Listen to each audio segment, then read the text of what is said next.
Run-ins with the Hat Man. When I was around 16, living in my parents' house, I installed those viral LED lights around my bedroom ceiling and would often fall asleep with them still on. Since the first night I fell asleep with them on, I started experiencing sleep paralysis and would see different sleep paralysis demons on different nights. This is the story of my run-ins with the infamous Hat Man. One night, I woke up to blue LED lights engulfing my entire room.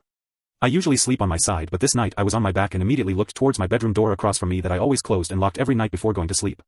The door stood wide open this night, however, and the blue light from my room trickled into the hallway where a tall man wearing all black stood.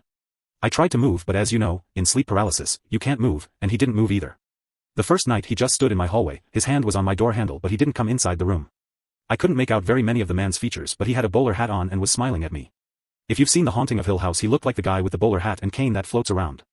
The next time I saw him, the conditions were almost the exact same. I fell asleep with the blue LED lights on and woke up in the middle of the night, but this time he was inside my room and the door was closed and locked like I had left it. He was pacing back and forth in my room at the foot of my bed and seemed to be talking or mumbling something, but I couldn't make it out.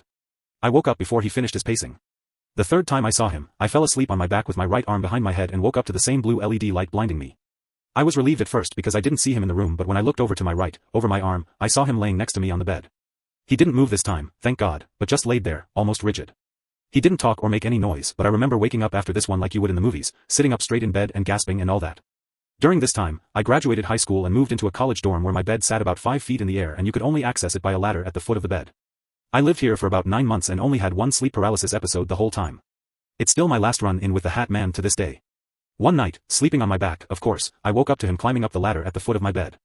I still get chills when I think about this, but he climbed onto my bed and sat on my chest. It's not uncommon for people to have sleep paralysis demons that sit on your chest and make you feel actual pressure, but this was my first time experiencing it.